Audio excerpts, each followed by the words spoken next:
So I'm just going to introduce Gordon. As I say, we're absolutely delighted that he's come along to talk tonight. So Gordon, as you may or may not know, started business for Scotland quite a while ago, actually, quite a few years ago. I think it was 2011, is that right? Right, okay, good, got that date just about right then. And then a few years later, in 2019, Gordon started the Believe in Scotland campaign, which has been running now for, sorry, can you still hear me? It's been running now for the last few years, obviously hampered a bit by the pandemic in the early years, but really taking off now. And there are about 140, is it about 140 affiliated groups now? 141, yeah. Oh, brilliant. Of which we are one. Yes, for you is one. So I think that's probably enough from me for the moment, but thank you for coming tonight. And also, if you want more information about us, there's loads of flyers back there, so make sure you pick them up. So now, over to you. Thank you very much, Gordon.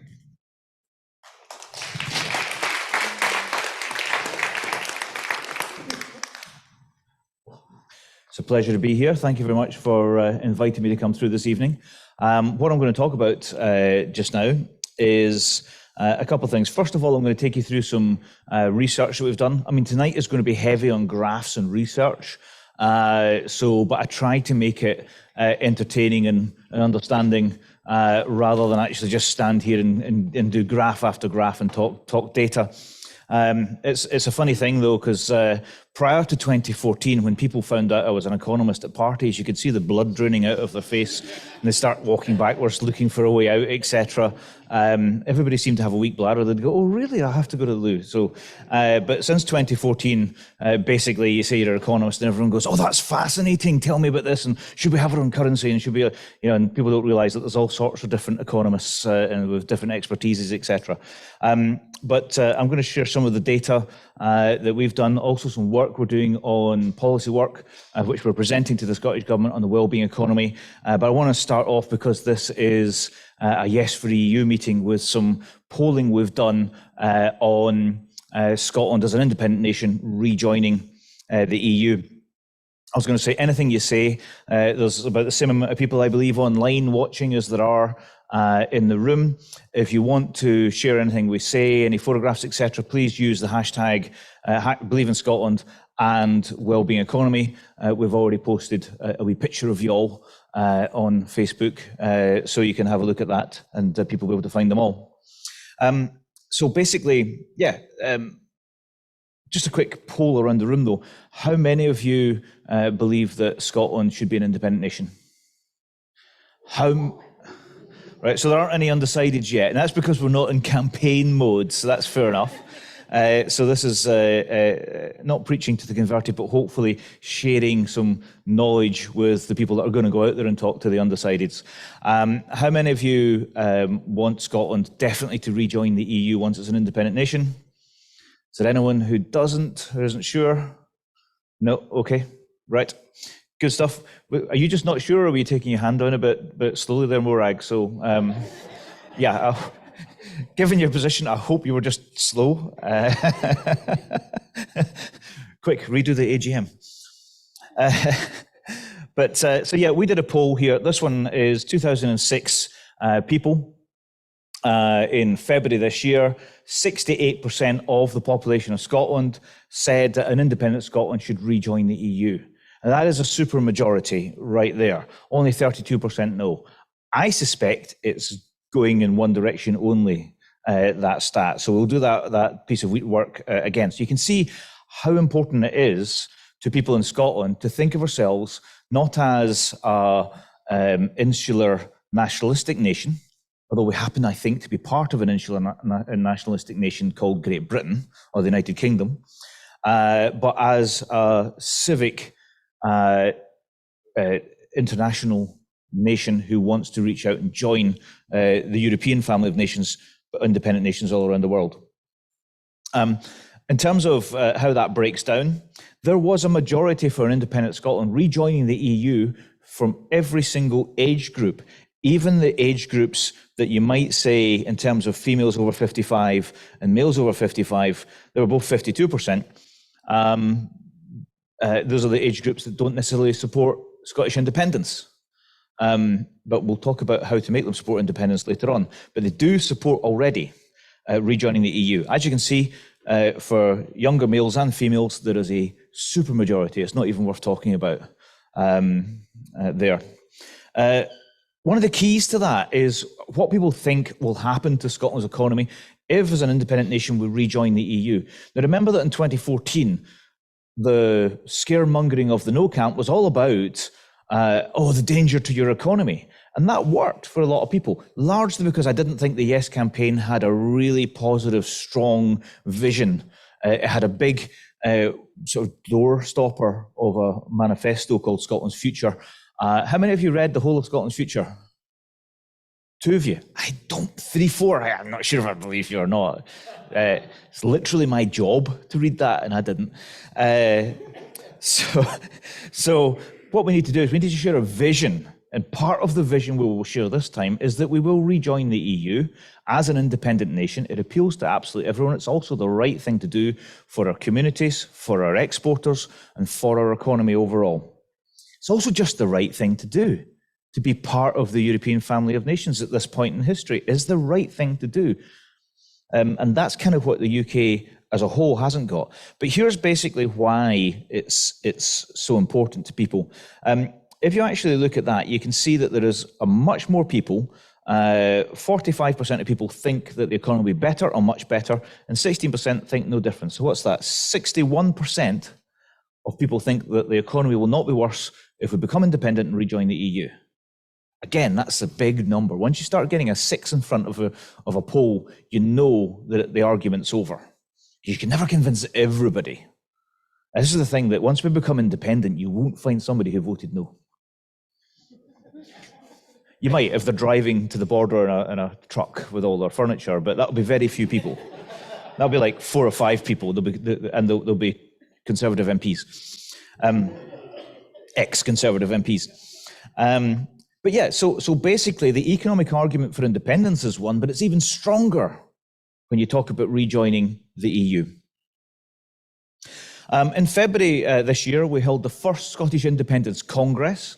And at that Congress, we had 241 delegates from, I think, 126 affiliated local Yes groups and national Yes groups. We've now got 141, 10 national campaigns like Yes for EU, NHS for Yes, etc., and Christians for Independence, etc. But we've also got 131 local groups who are campaigning with our materials, with the Believe in Scotland leaflets, etc.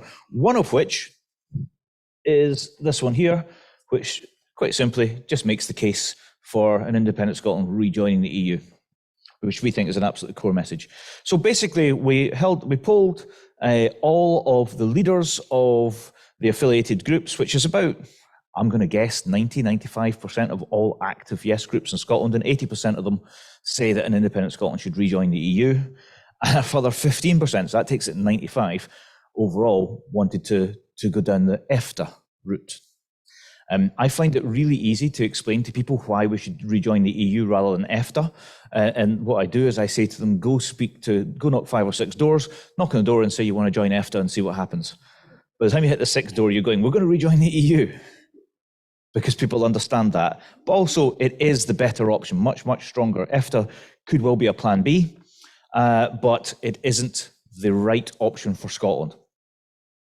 And 1.5% no, which a quick calculation is, what's that, of 241? Just over 3 people, I think, said no on that one. And I was actually talking about this, and I said, I have to find out who these people are. I don't know who they are. Who has it said no, we don't want to have anything to do with Europe, EFTA, or EU, etc.? And as I was doing this Zoom, I just saw someone put their hand up, and they went, I was one of them that said no. And I went, oh, right. I said, this will actually be really interesting for me. What was it that made you say no? And they went, I clicked the wrong button. So I think that 1.5 is overestimating it a little bit. It was really interesting learning. We've learned to make the survey easier to use. And But we did another poll. This was actually 2021, but it's still relevant. We're about to redo this. This is a really big poll of 3,276 independent supporters. Obviously, we can poll them easily without using a company because we have hundreds of thousands of followers via social media. We've got 2 pages with well over 100,000 followers each. Using different brands, etc. So we've put this poll out there, and amongst the 3,200, we got 200 no to yes switchers, and we asked them what were the main reasons. And it might be interesting to notice that only 5% there actually said that it was because of Nicola Sturgeon, because the talk was the reason that actual independence had jumped in the polls at that time was because of the leadership of Nicola Sturgeon. Well, that had an impact, but no, Brexit was the reason that 60% of no to yes switchers exist. And when we asked them, would you want EFTA in a different poll, on a different question, I should say, only 40% would have accepted that to keep them as a yes voter. So as you can see, the EU, from our polling, has become incredibly important. And that's not the reason that I actually led the business case for staying in the EU. I led the business case for staying in the EU during the referendum because I knew that Brexit was going to be disastrous, and we've just had 16 months of falling exports in a row. That is Armageddon to exporting companies. I've met several people who run companies throughout Scotland who have struggled. 1 or 2 have even gone bust as a direct result of Brexit. And that's just not acceptable when we voted wholeheartedly to remain in the European Union. Scotianomics is the name of the think tank that span out of Business for Scotland Limited. I should say Business for Scotland Limited is the company. It runs Business for Scotland, the business network, one of the most influential business networks and lobbying firms in Scotland, I guess. And we do annual dinners, saltire lunches every month to talk about Scotland's politics, etc. We also run a campaign called Believe in Scotland. So Believe in Scotland isn't an organisation, it's a campaign run by Business for Scotland. If there's a referendum, it'll become an organisation, right? Scotianomics is the think tank, so there's 3 elements to the business. And Scotianomics does all the research. We have 8 staff in total, 6 of them are full-time. So a reasonable size organisation. Well, the first thing we did, to tell you a quick wee story, we were actually doing a video in 2014, and we pointed the camera at all the business people that we had, or a bunch of business people we had that were members, and we said to them, just say very quickly 1 or 2 words why you want independence. And they said equality, shared prosperity, the real living wage. And I was like, cut, we're a business group. We don't even sound even remotely like the CBI. And then I went, isn't it strange that independent supporting business people have radically different ideas? And it's not because they were socialists or something like that. It's because they realize that if 20% of your population is non-economically active because even though they work holding down 2 jobs, they can't even afford to put the heating on in the winter, well, they're not contributing to the economy. So that's why we started thinking that way. So we started investigating how we might do things differently, what the economic perspectives for independence for another referendum would be. And well-being is something that we're all, well-being economics is something that we're really all involved with and doing a lot of research into. So we looked around the world and we said, right, there's the New Zealand well-being budget, I guess. There's Wales has done some stuff, Iceland, etc. This is going to be easy. Let's go and have a look. And all we found was tick box exercises. All we found was people put the word well-being beside a policy, and it wasn't thought out. There wasn't an overarching meaning to this. And that's why some people say it's a buzzword. So we thought, well, if we're going to reinvent the economy, where do we start? Well, let's start with the core values of the population. Does the current economy match the core values of the population? And we found out that it absolutely does not. We did this piece of work. We did it in England and in Scotland in September 2020, looking at public attitudes to well-being economics in Scotland. The work has been done since, but it's been done in partnership with other people and by other people. So I'm going to share the public version of it just now. It has been updated more recently, and focus groups have been held on it. And everything I'm going to tell you tonight, even though it's from 2020, holds true in every piece of research since. We identified 21 values, and of those values, one of the overall statements And it's actually, if you think about it, a fairly radical statement, because this is not the way we run our economy right now. We asked people, quality of life, equality, fairness, and happiness and health are all economic outcomes that should be given equal weight in planning to economic growth, to GDP growth, right? So we thought, that's a fairly radical statement. Who's going to go for that? And we found there's a 78% majority of people said, yeah, I believe in that statement. Now, right there, you can instantaneously tell that that does not describe the mantra of the UK's economic system, does it? No. So the economic system of the UK does not match the core values of the people of the UK. I'm not going to go into detail. However, you didn't get results like this at 78% when we surveyed people in England.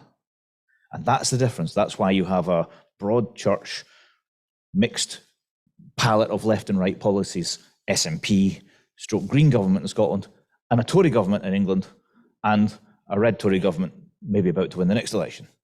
And that just, 5 or 6% on every single question is the reason we have different governments.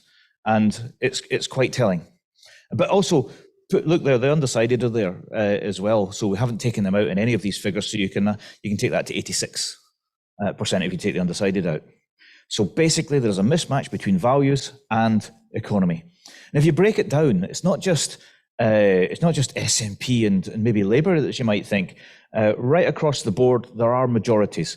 The Conservatives, even at 52%, there was a majority. Even with the undecided left in, there was a majority of Conservatives agreed with these sort of statements. This one was, if we can build society and our economy more successfully after coronavirus, we can create a new economic approach that will allow both our economy and society to thrive and be more resilient.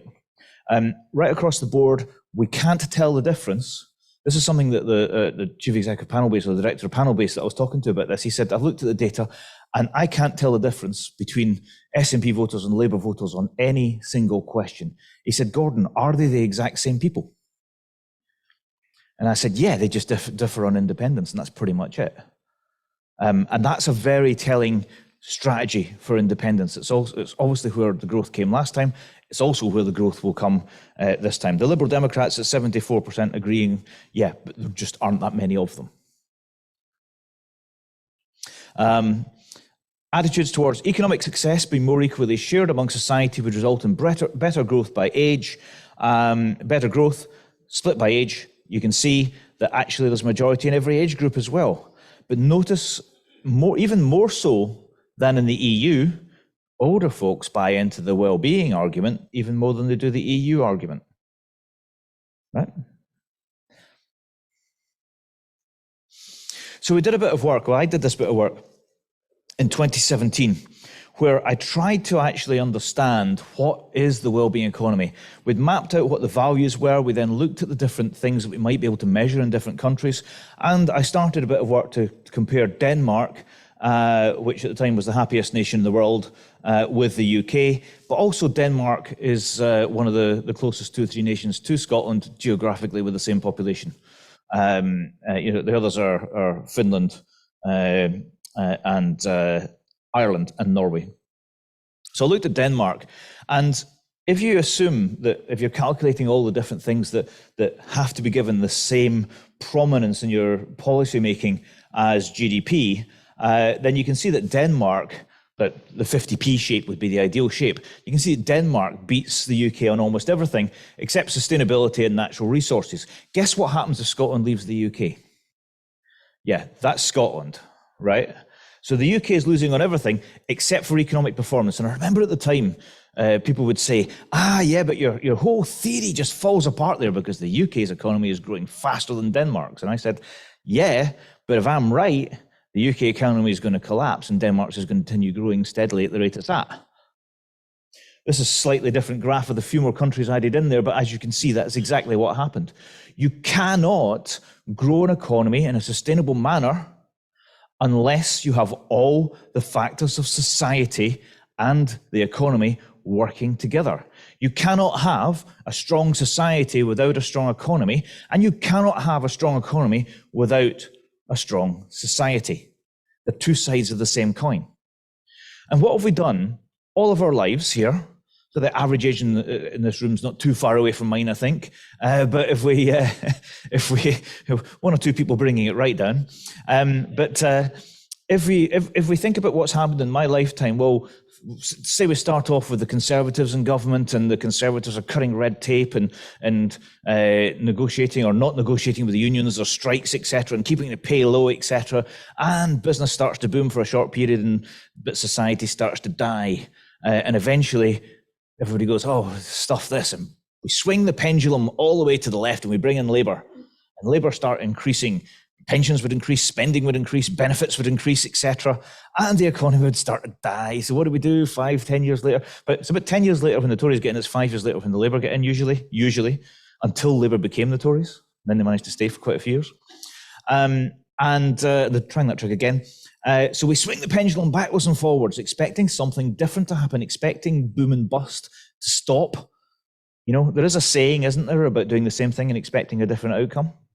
And so basically that's what's been happening in the UK. We haven't understood that it's a holistic solution, not a left and right, or even a liberal middle do nothing sort of solution. It's a left and right in harmony, because every single one of you holds, even if you classify yourself as a socialist, you hold right-wing ideas on business and economy, simultaneously as you hold socialist ideas on society in your head. Almost, our research says that everyone thinks that way, and yet politicians try to put us in a box to force us to vote for them rather than other people. You need the best ideas of both to be simultaneously in order. What if that's the only way you can actually sustainably grow an economy? To actually have a society that's thriving, which means you can't just have business policies. Here you can see that everybody beats the UK on absolutely everything except for environmental quality. And again, take Wales and Scotland out, environmental quality drops like a stone. So, you know, if the theory holds, then the future of the UK is extremely bleak. Also notice that happiness, etc., all these other nations are significantly stronger. And economy, we have internationalization in the economy, and that's one of the reasons that the economy has dropped so much as well since Brexit. Quite a few people have been moaning for the last few years about something called the Sustainable Growth Commission. A Sustainable Growth Commission, Business for Scotland met with them several times, and we gave them lots of ideas. We gave them a lot of the ideas that I'm going to talk about tonight. And not one single one got into the Sustainable Growth Commission. We felt as if we'd wasted our time. But we plugged on with our ideas, and it started to grow. We started to share our research, and our research started to turn heads. We're sharing, talking through, especially during the lockdown, the data sets that we had, and that really started to make a difference. And Nicola Sturgeon, at our annual dinner this year, before she resigned in January, I think it was, can't remember when. No, my annual dinner was in January, I think. Yeah, so I think it was January, yeah. She said the research on wellbeing economics done by Business for Scotland has been leading the agenda in our government. And I thought, wow. Then she resigned. First time she said anything nice about us, then she goes. But the thing is, Hamza Yusuf and the Greens as well as part of government are fully committed to this. Even more committed to this. We now have a wellbeing economy secretary. If you want to know what I think was the turning point, Believe in Scotland teamed up with the National Yes Network, and the SNP and the Greens even, to put 1 million copies of a newspaper out which made the case for a wellbeing economics. Right? So if you're still thinking, oh, the Sustainable Growth Commission is still lurking in the background, that killed it.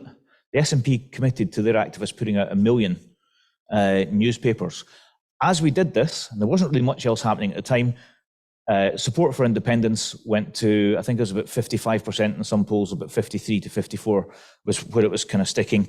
And then as soon as we finished doing that, Alex and Nicola started giving evidence against one another, right, back down to 47 in most polls. But it's at 53 in one poll now, so I guess we're looking at 50-50. But this was basically exercise in killing the Sustainable Growth Commission. I'm forgetting this is getting broadcast. I hope Andrew Wilson's not watching this. Amongst other things, there are different things you can do. There's lots of different policies, and we can talk about these policies and the ideas that would come within well-being. But essentially, one of the ones that we've actually championed is the Benefit Corporation Tax Credit System. This was a system to actually redo corporation tax. You know how many companies make £100 million profit in this country, and then they get a bill for 99 million from their Swiss headquarters for use of the colour brown in their logo? And all the money goes over there and they only pay 10%, etc. So the UK government was forcing down or planning to actually reduce corporation tax. They found they maybe can't afford to do what they wanted to do in the past. So we came up with a scheme where we'd actually raise corporation tax. Sharp intake of breath from anybody in a big PLC at this moment in time. But what we'll then do is we'll say, yeah, but if your organisation is a benefit to Scotland's well-being, if you're a well-being economy corporation, you can get credits, tax credits, well-being tax credits.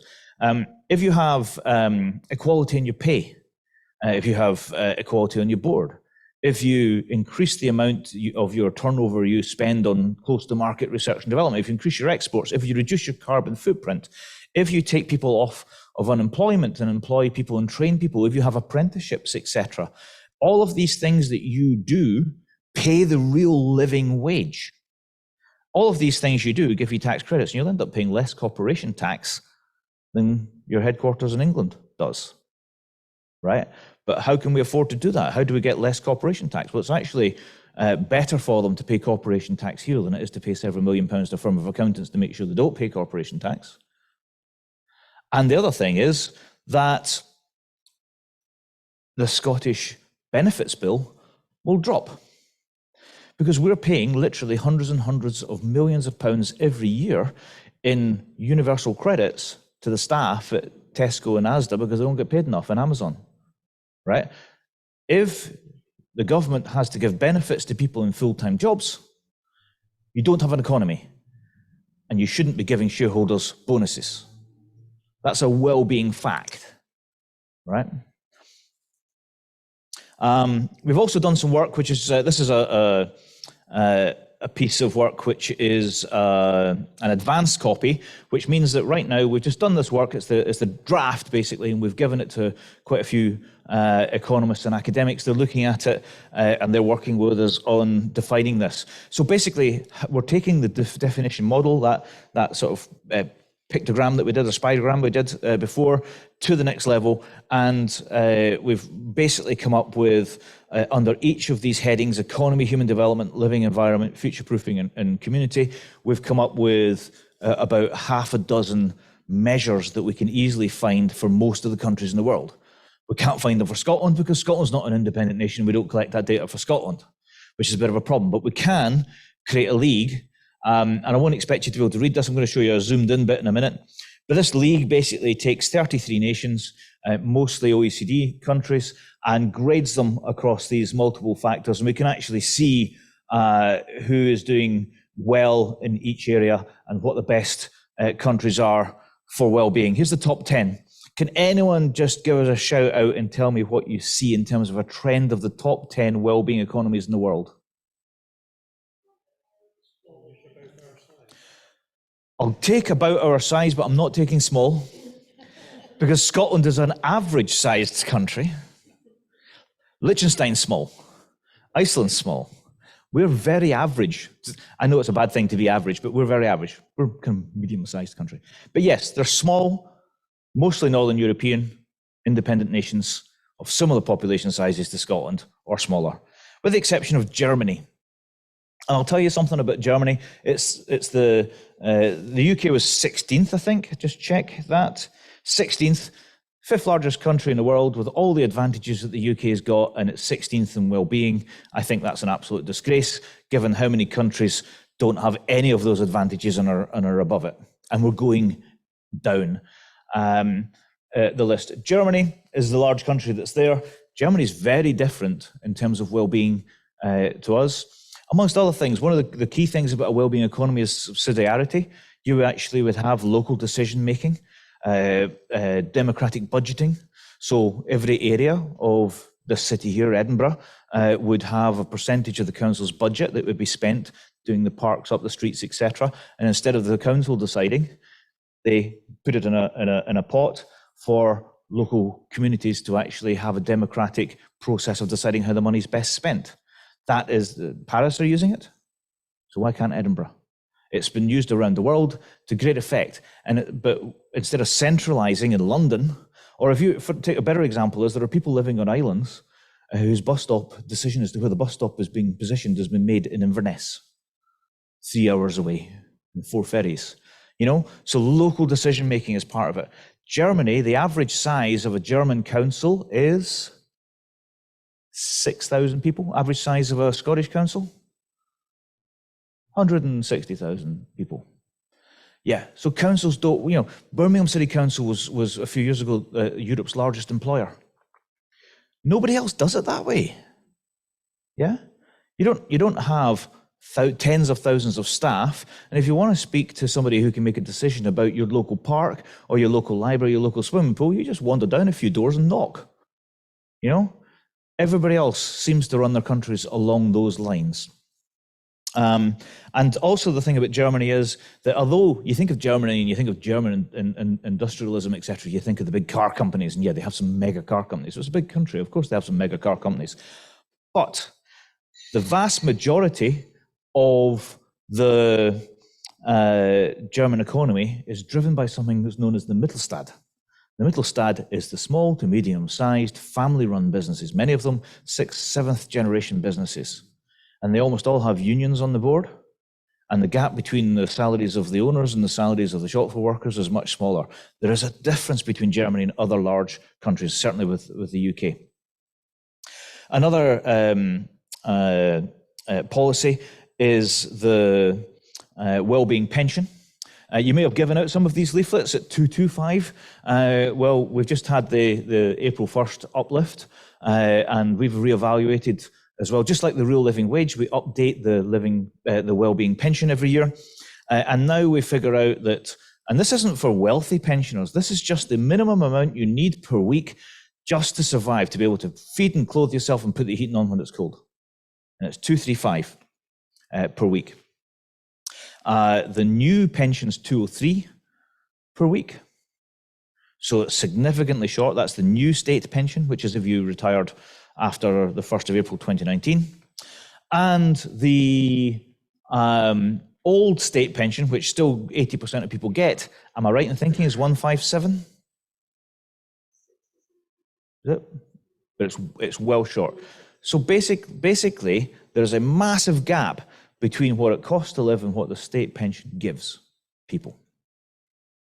And this is based on 225, because we haven't actually recalculated this yet. But the amount required to increase the minimum wage to hit the real living wage, you need to give a 6.25% increase. The amount that the old pension or minimum pension would need is 41% increase. That's how short they are of being able to live with dignity. And interestingly enough, when we asked, that's one of the questions where there wasn't a majority of Conservative voters. We said, should the state pension in the UK be enough to be able to afford to just live with dignity as a right rather than something that you've earned? And I think only 48% of Conservative voters said yes to that. So only 48% of Conservative voters think that you should be allowed to live with dignity if all your only income is the state pension. Right? I think that is quite telling. But even the new state pension needed to rise 23%. We'll update that soon. So we said to people in the same poll in February, should Scotland be an independent country? 48% yes to 52%. That was probably at the low. 48% now seems hardwired in. Have you noticed that in the polls? Almost never goes below 48 now, or within, you know, and that's basically with 50-50 within the threshold of a sample size. We did a 2006 sample, so it was quite a big poll, so that should be fairly accurate. So we asked those people, it was panel-based, did the survey for us, should Scotland be an independent country? 48%. Same people, we asked them, if the Scottish government if there was a referendum tomorrow and the Scottish government had put as the main economic case a wellbeing approach that gave equal precedence and decision making to well-being, health, happiness, sustainability, as it does to GDP, all the things we've talked about before. How would you vote? And it jumps to 56%. These are the same people reading one sentence. And we've done this in discussion groups, and we've done it in got undecided voters together. I've forgotten the name of what I'm trying to tell you here. Focus groups, thank you very much. I need to focus. The key thing that people say to us is, but that's not what the SNP are telling us independence is all about. Why aren't they saying that? Well, they are. They've just changed the economy minister to the wellbeing economy minister, and they're saying exactly this, right? And they're talking to us almost every day, right? So, and that's an important change, a massively important change. So you get an 8% uplift in support for independence just by saying, and we're going to have a wellbeing economy, because they don't believe you can have it. Labour are saying it. We're not finding anyone believing Labour are going to do it. The Scottish independence referendum voting with a wellbeing economic approach, you can see the increases there. There are increases right across the board. This is one that initially really worried me. I thought a wellbeing economic approach and also the increase in young females for the pension made me worry that young females in Scotland were actually really worried about their future already when you're only 16 to 34. But then we started talking to them, we started in the focus groups, etc. And it turns out they just care about people's rights. They just care about human rights. They want a fair society. They're not actually worried about themselves. And that was really quite interesting to see. But you can see that, again, 6% more likely if you're female, 3% more likely if you're male. I think that's mainly because there's more males already voting independence in that age bracket. But that's an interesting factor. In terms of where you're likely to get converts with this approach, Lib Dems are much more likely to vote for independence. As I say, that's a good number, but there aren't that many Lib Dems. The big one is Labour. There's a lot of Labour voters there. 2%. There's always been about 4% of SNP voters don't want independence. And if you're confused by that, it's because they're Tories. They usually live in Angus, Moray, and Perth, and they don't want independence, but they really don't want Westminster running, making decisions for Scotland either. You can have some very interesting conversations with them. And so basically that figure there is the absolute key one. There's also more likely, 6% more likely. It just goes to show that the hardest anti-independence vote still moves because they also believe in this approach. But 11% more likely Labour. So we said Scottish independence with a wellbeing economic approach and a wellbeing pension of 2 to 5 a week, and we get 60% yes. The same people that were 48%. The minute you explain these things to them, they switch. It's like, oh, if somebody told me that's what independence was about, I'd have voted yes in 2014. That's what we were saying, it just wasn't what the yes campaign were saying. In terms of where the vote comes there, well, because of the pension element, you see 15% increase in females over 55, and that doubles. That's 100% increase on once you add the pensions in there as well. And so what you actually find with this approach is, I was going to say, you can see a 21% more likely Labour to switch to independence with a wellbeing economic approach. In other words, Labour will believe that a Scottish independent Scotland will deliver what is nothing more than a soundbite to UK Labour, because they're saying one thing and quite clearly then the next day turning around and giving an interview to the right-wing press and saying something completely different. You can't say we're going to implement a wellbeing economy and then turn around to the press the next day and say we're more Tory than the Tories. I think that's actually a quote, isn't it? That's pretty much what he said, what Stammer said. But 21% more likely Labour. So to finish off with, what I want to say here is that if we join the EU after independence, if we say we're going to join the EU after independence, if we say we'll protect the NHS, which we obviously will because it's a major part of the wellbeing economic approach, if we lead with a wellbeing economic approach and we start to use the powers that we have right now in Scotland to start putting these things in place, and there are one or two things we can do. You just need to classify something as a heating policy rather than an energy policy, as someone pointed out to me the other day. I love these conversations, these events here. Someone says, you could do this. And I go, can you? Right, that's interesting. And go and look. And quite often people are right. So it's useful. But if we do those things, then we will win independence with a super majority. And that's what we don't need to do, but it's what will make life very easy when it comes to the transition. A wellbeing economic approach will also ensure that Scotland thrives, that we can eradicate poverty, and that our businesses and our communities will work in unison to help us build a better, happier, healthier, fairer nation. Thank you very much.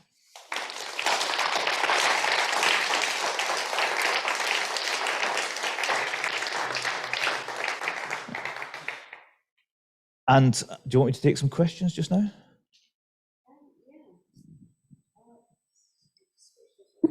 Thanks very much, Gordon. That was really fantastic. Thanks. Yes, we want to throw the floor open to questions now. So my colleague here, Sam, has got the roving mic. So, and we've got questions coming in online as well. So if you want to just, questions, please, and Sam will come over with the mic. Okay. First one over here. From the point of view of, sorry, Gordon, thank you very much for that talk. It was very interesting. From the point of view of explaining when you're campaigning the well-being economic approach, it's a jargon term that people are not going to be familiar with. You had a slide up with a set of headings. Can you give us a fairly brief and shortish list of what the sub-areas are within the overall well-being economic approach? In terms of subheadings, we've actually got a leaflet, and I don't think I've got one. Has anyone got a wellbeing leaflet with them? We did have a pop-up stand that had exactly that answer on there, but it broke. So I've actually brought this one because it seemed rather apt for the day. But yeah, basically it is, if I can go back to, if I've understood the question correctly, let me just whiz back to the first slide here. Yep.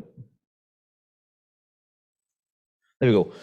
Quality of life, equality, fairness, happiness, and health are all, and sustainability are all the factors that we're going to talk about. And we're also developing a range of policies that actually fit under those. Now, many of them are things that that already exist, such as paying the real living wage. That's something. So you've got the CBI, which is a business organisation that Business for Scotland had quite a few fights with in 2014. You may remember they ended up losing half their membership, etc., because they were campaigning illegally, etc. They're in trouble again.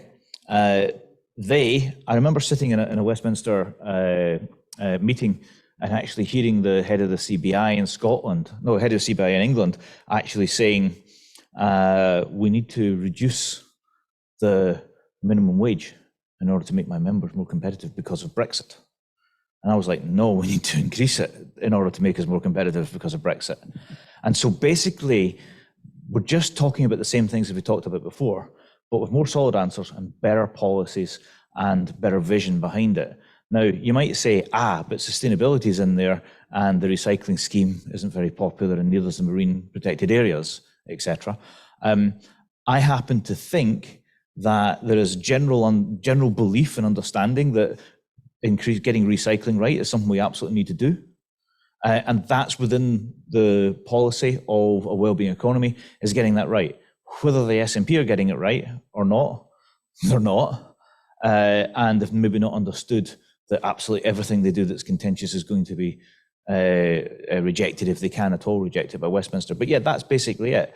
Instead of GDP, let's look at the stock markets. We don't do that so much now, but growing up, we used to look at the news and it would say, the stock markets is doing this, the FTSE is doing this. And, of the 16 million people that used to watch the news back then, about 200 people cared about that. Yeah. Did anyone ever go, FTSE's up 50 points? Yes. No, we didn't really make any difference to anybody, right? And so, no, I understand. I'm not dismissing it. I understand the importance to the financial sector, etc. But that's it. We were putting the financial sector, especially from Margaret Thatcher's days onwards, on a pedestal, and we've come to regret that, I think. So what we're talking about is manufacturing cooperatives, worker-owned cooperatives. We're talking about increasing these, not them taking over. It's not like a revolution. We're talking about community heating schemes. We're talking about the real living wage. Talking about eradicating poverty. We're talking about using taxation, as I talked about in the Wellbeing Benefits Corporation. The Wellbeing Corporation tax is actually using taxation not specifically just to raise funds, but to change the behaviours so that it feeds back in. And I want to sort of like, a key thing is this image that I'm going to show you now.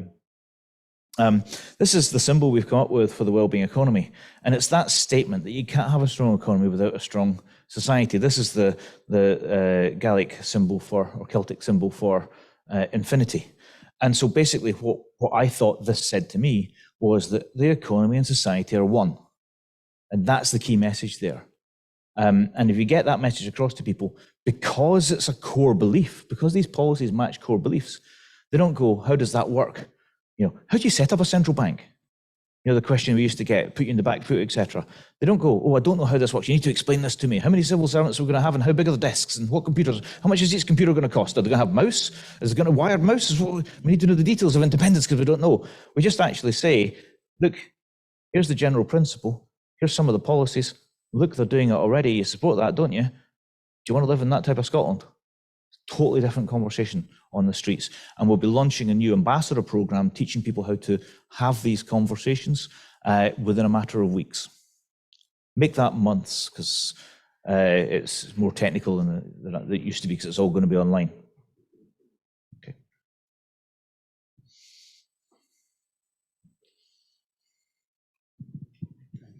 Thanks, Gordon. And again, you're saying this is very clear. This appeals to, I think, to all of us, what you've just described. And it was interesting to see we go from 48% to 55% to 60% if we get the message from the Yes campaign or the government. The government agrees with you, with what you're saying. Why do we not hear that from the government directly? Or do we hear enough of it? Or...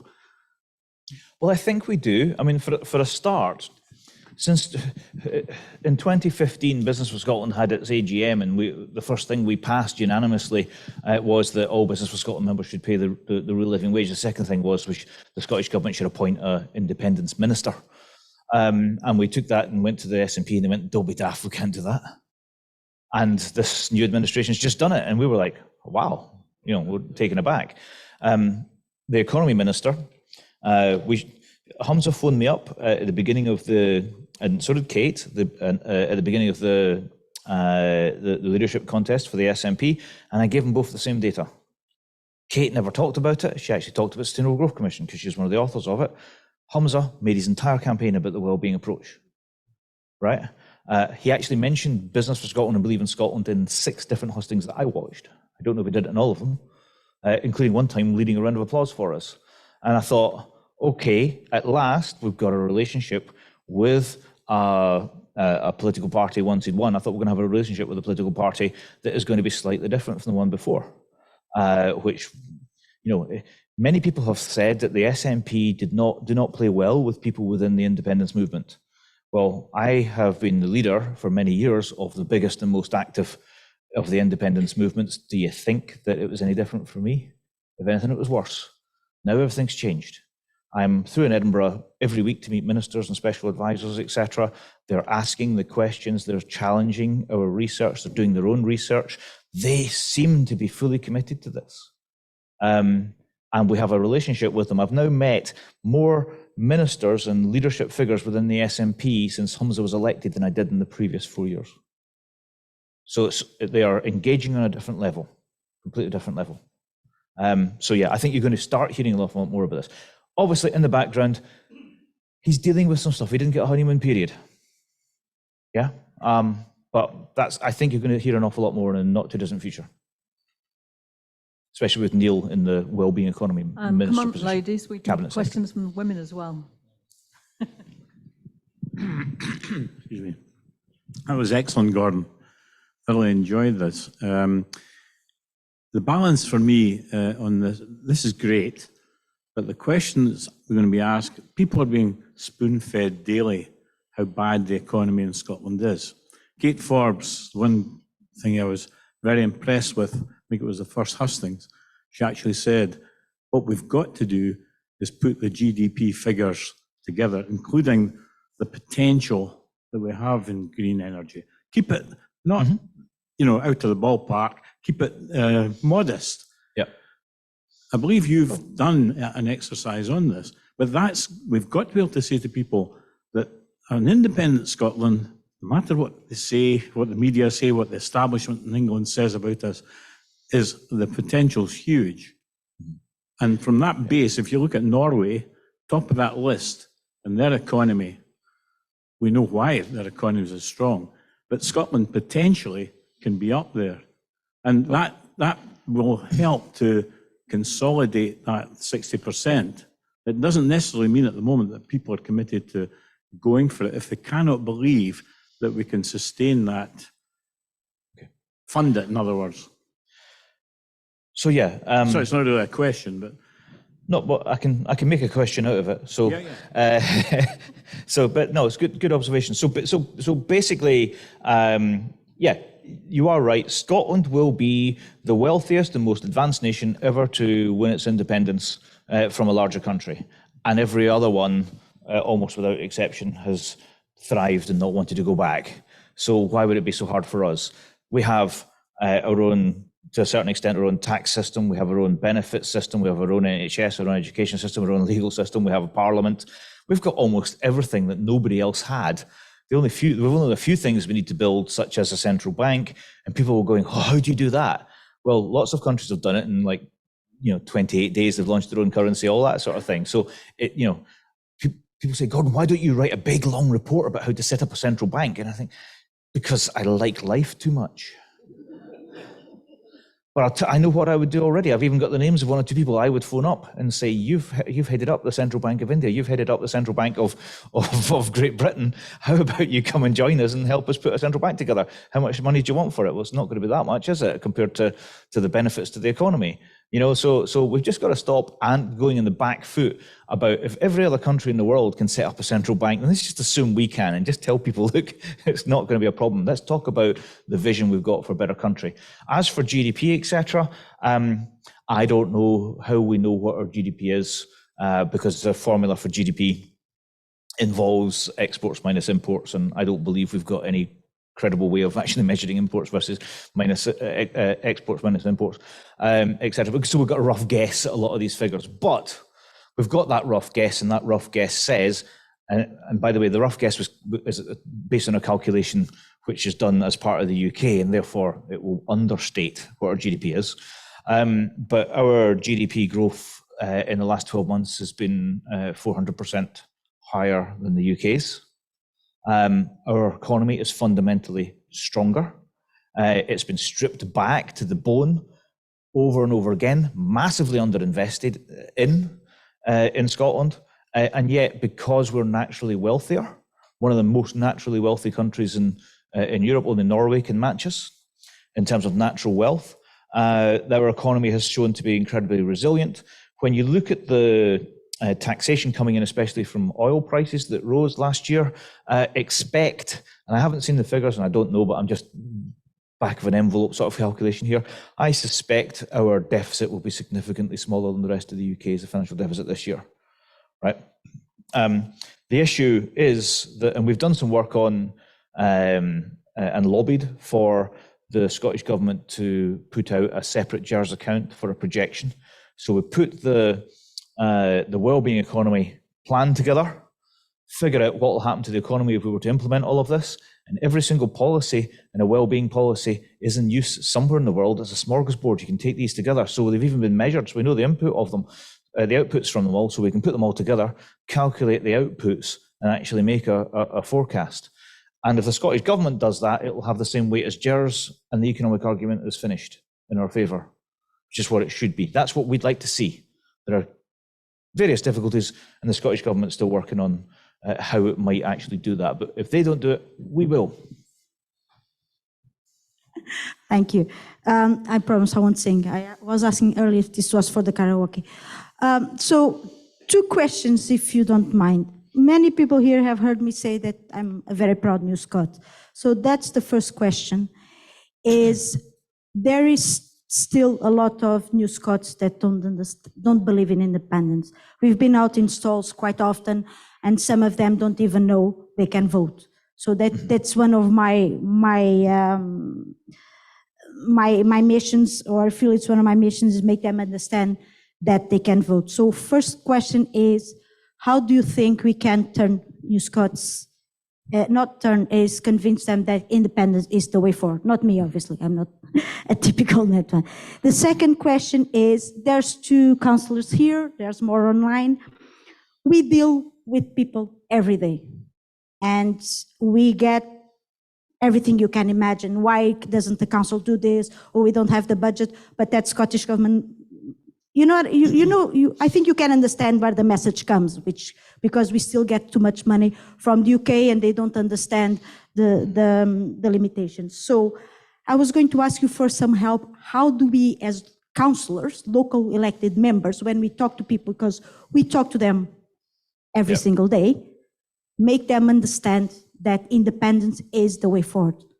Okay, so first of all, in terms of New Scots, these figures that I've shown you tonight, where we get to 60% overall, that's for everyone living in Scotland. I can break that down from memory. Scottish people are, I think, I was going to say 72% for European born, if in that poll there. What's also interesting is that when the Scotland gets to 60%, English born gets to 54% yes. There's a majority of English votes for yes with the wellbeing economy. Every single group, the only group that was no was Welsh people, and I think we only managed to survey 3 of them. So we can't say that's and Northern Irish was pretty close as well, funnily enough. But in 2014, an awful lot of EU citizens didn't vote, even though they were allowed to. Some of them thought it wasn't their business, etc. And also a lot of them thought, well, I don't want to leave the EU. That has changed. EU citizens will vote if they get a chance to vote. Now, there's an issue here, which is that there is not going to be a referendum unless independence hits 60% and the UK government realises the writing's on the wall and it better negotiate and negotiate fast. In which case there might be a referendum. We can't get to 60% unless we put this in place and unless we start a campaign. We're not going to start a campaign unless the SNP decides in October to go for a Scottish independence election. I've dropped the word de facto. Don't like that at all. But a Scottish independence election in 24. However, I believe that EU citizens can't vote in that. Yeah, which is a bit of an issue. And also 16 and 17-year-olds can't either. You might think that's a problem. This poll we did, 2006 people in February, it was 48%. I said to panel base, remove all 16 to 17-year-olds, because there was a representative sample of 16 to 17-year-olds and a representative sample of EU people in that. I said, remove those 2 groups who can't vote and tell me what it is. And he came back and he said, it's 48% yes. I said, how's that happen? He said, well, it's less than 1%. And instead of rounding down, it now rounds up to 48%. So it makes less than 1% difference for Westminster. What is a bigger difference is if you were to do it in Holyrood. Holyrood has an electoral system designed to stop you getting a majority. Westminster has a system designed to give a majority to people whose votes are spread like the SNP. 1% doesn't flip it at all. There's no advantage. However, right, I would love to take a video camera and point it at you and say, you're a hard-working local councillor in Edinburgh, why do you support independence? And then you say, but I'm not allowed to vote, even though I live here, my family's here, etc. And I'll tell you, I'll give you more than 1% back from people watching those videos. Point them at young people saying it's our future, why are we not allowed to vote, right? So that's the first part of the question. The second part of the question was, in terms of, this would take too long to go into detail of. in terms of budget, etc. But if you've heard, and there's a misnomer, the Barnett formula is something that we're told you get the Chancellor sets a budget for England. These are the policies, this is how much it costs to deliver in England. You then get a population percentage share of that for the devolved nations, plus a little bonus, a little bit extra. Well, it's not a little bit extra. There's two reasons for that. First of all, the economic strategy of actually investing in London over the years has taken all the wealth, the opportunity, the factories and everything out of the devolved nations and actually really pared our economies back. Secondly, the Barnett formula was never to give us extra. It was to basically, when Scotland was a blanket of Labour MPs, the Barnett formula was brought in because they had so much power, they were actually spending all the taxes raised in Scotland. Not quite sure what on, but they were spending the money raised in Scotland, and they wanted to say, no, you can't have that. We need that money down south. But I'll tell you what, we'll give you this Barnett formula to compensate a little bit. You'll always be given a little bit extra. And they went, oh, okay. It was a terrible deal. Basically, the Barnett formula is compensation for the fact that we have a bigger GDP and actually genuinely bigger tax and bigger exports, etc., than the rest of the UK does. And therefore, it's compensation for subsidising the rest of the UK. But it was given to all the nations. And the reason that you hear people like the Tory, I can't remember which one it was, Tory MP last year that was saying, oh, we need to scrap the Barnett formula, is because they realise that, that they now think it's them subsidising us, it's not. So basically, when we put the model in place for this and talk about the revenues we'll have and talk about the policies we'll have, people will stop saying to you, they will realise you get a GERS for the UK GERS, the problem becomes the title, UK GERS. And then you've got independence GERS. People will say, not why, you say, because we're in the UK. Look at what we can have. This is the proper model brought out by the Scottish Government. As I say, it's more complicated than that, and getting the Scottish Government to agree to do this, even though I've done it twice, the personnel has changed twice, and I now need to go through the whole process again, because it is, I don't know, it shouldn't be a big thing, but it's a big thing. Yeah, we've got a question from an online participant, Leslie Stark, and she's asking, like most of us tonight, she's an activist when she's out on the street. Campaigning, she's being asked about the well-being economy and the well-being approach. Can you sum it up in a few sentences to emphasize the difference between the economy now and a well-being economy, that we can, arguments that we can use on our stalls and in street campaigning? Yeah, it's pretty much, yeah. I know, is that Professor Leslie Stark? Yeah, right. Basically, the difference is, and I don't want to say that the UK government makes every single decision it makes based on can we boost GDP. It doesn't. They'd be kicked out very quickly if they did. But it has become a kind of religion. It has become the core driving factor of all decision making is how do we increase the economy? And even it's got to the point where I can't remember, was it George Stephanopoulos that said to Clinton, is the economy stupid? And ever since everyone's thought you have to campaign on the economy. Well, we are campaigning on the economy. We're campaigning on a better way to do the economy. Because the economy that people were talking about then collapsed in 2007. And instead of small government and no intervention, they've had the biggest intervention in history. And has it worked? Has it refired everything back up again? No, it's like a zombie economy. Wages haven't risen, but now inflation's rising. And so there's lots of strikes, etc. The core of the whole thing, there's two statements. And that is that a well-being economy is one where quality of life, equality, fairness, happiness, environmental sustainability and health are all economic outcomes that are given the same weight as GDP. As I say, that's a core belief of the vast majority of the population.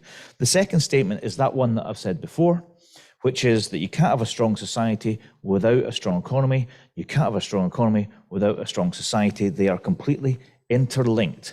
And if you try to swing the pendulum from left to right and sort out each problems of society and economy separately, then you get into this boom and bust cycle and it just doesn't work. You're always on the back foot, always trying to get yourself out of trouble, as opposed to creating a sustainable natural environment for society and the economy to work in unison. And that's the difference between a well-being approach. You always ask yourself, are we doing the right thing? Not are we doing something that will raise GDP? Because we all know that it doesn't trickle down. Wealth doesn't trickle down. You can say a rising tide lifts all boats. Well, it does if it's a boat in a harbour, but that's just too simple an analogy.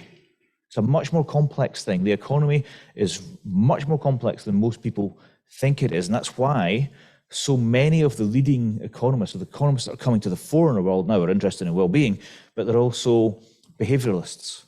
Instead of looking at spreadsheets and trying to think about numbers and what happens with currencies, etc., they're thinking, how do people behave?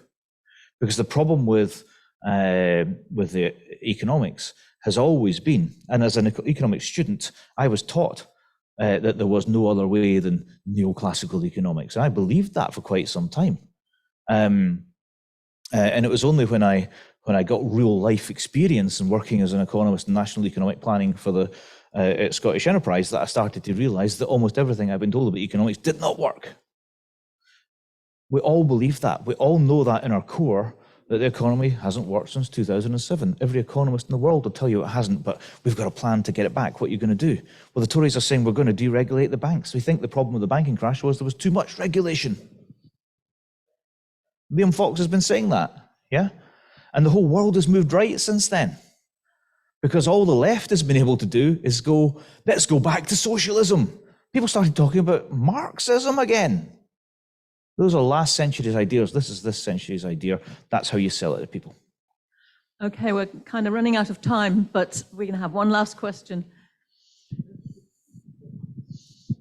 Hi, Gordon. That was fantastic. And I know most people I know would think that the wellbeing economy was a great thing as well. But what do you think is going to happen when the people try to counter it? So the people against independence, when the press, when the Tory government come along and try to rubbish it, what are they going to say about it that won't make people wobble and think, oh, maybe it is a bit too difficult? Well, the thing is that if you say we're going to go down the Venezuelan communism route, and then the press all turn on it, well, they've got examples of where it hasn't worked. It doesn't fit with the core belief system of the electorate. They believe the headlines. Yeah? If you talk about well-being economics, well, like I say, although no one has actually taken a well-being economic approach, defined it and applied it, but people are all over the world implementing the various parts of it. And so it's a smorgasbord, and you can always just go, first of all, it works there, it works in Sweden, that works in Wales, this is working in New Zealand, that's working in Finland. That's working in Denmark, right? You can say that participatory budgeting is working in France. Community heating systems are working in Denmark. And it's like 50-60% more efficient than everyone having your own boilers, etc. You can talk about Ireland cycle paths and how successful they are. In Glasgow, 2,000 cycle trips a day before lockdown, that figure comes from, so it's probably increased quite a bit since then. Whereas you were at 25,000 in Dublin. Same weather, you know? So you can say, but it works here and it works there. So there's the first thing. Secondly, if you think about what I've just explained to you there, does the Daily Record, does the Sun, does the Mirror oppose what I've just said? No. Does the Telegraph? Yeah, but it just went bust. And nobody buys it in Scotland anyway. So a bit of Schadenfreude there. Like the EU element to the joke. And so basically, this does not get attacked in the way that we'll just have the same economic policies as the Tories do in London, but we'll do it in Scotland, just kind of a lot of what the Sustainable Growth Commission and even a lot of what was said last time, I know nothing will change. Yeah, everything will change. And the other thing that I'm wanting to say is that, so I can see you just edging forward, so I'll just be really quick here. The final thing I want to say is that when people say to you, and this comes from your question here, is it going to be difficult? Is it going to be a difficult transition towards a better well-being led Scotland? Well, the answer is no, because right now, every single decision made in Westminster, which affects Scotland, which is almost all of them, are made for the benefit of the people of London and the South East. And that's not wrong, because everybody lives there. Like the vast majority live there. If you want to win an election, you have to please them. This is democracy. It's just the populations make a democratic deficit in Scotland. After independence, every single decision made in Scotland was made for the benefit of Scotland, its people, our communities, and our businesses, and our environment. And therefore, it's a mathematical impossibility that it's going to be hard or worse. From day one, every decision we make is better. It's going to be easy. And that's what I want to sell to people. We make the right decisions. We'll improve Scotland, create a better nation, a well-being nation, which is a member of the EU. Thank you very much.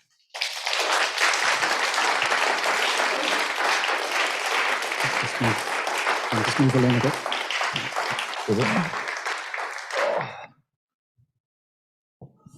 So Gordon, thank you for a terrific talk. I recognise so many activists here tonight and several of the names online as well. And it's fantastic to be equipped with the arguments and information we need to handle this topic with confidence when we're out on the streets campaigning. So thanks very much for coming across from Glasgow and spending your evening with us. Pleasure. To do this. Thank you very much. Absolutely brilliant session. So first of all, there's a little token of our thanks. Don't look too disappointed. Slightly more substantive. You know I like whiskey, right? Oh. Slightly more substantive and planning ahead for autumn and winter. There's a little something to warm you up in an evening. Brilliant. Thank you very much. And most important Really of all, not necessary, but very, very grateful for that. and most important of all, you being from Glasgow, we thought you'd find an umbrella useful. So this is one of our Yes for EU Saltire with Stars umbrellas. Brilliant. Hope you use it with pride. I have a large one of these already. Thank you very much. I'll get two now. So thanks again, and I'll ask Morag please to come back on stage and close the meeting. Thank you. I'll just be very brief, thank you. So yeah, thanks, Gordon. That was just absolutely brilliant. So many great take-home messages, and as David said, so useful for us when we're out talking to people on the streets. It really was great. So thank you, everybody, for coming out tonight, and thanks for your great questions. Thanks for your support, and that goes to the people online as well. A lot of you are already signed up for our emails and members of Yes for EU. If you're not, do please join us.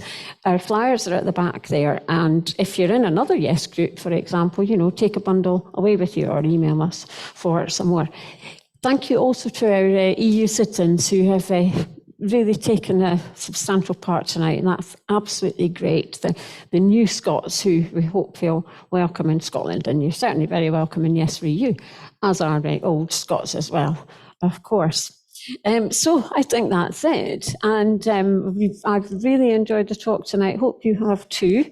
Oh yes, so, thank goodness my glamorous assistants have reminded me. So yes, we have a march in September, 2nd of September, in Edinburgh, march and rally. There are flyers on all the tables about the march, so by all means take one, and a few to give away to other people as well.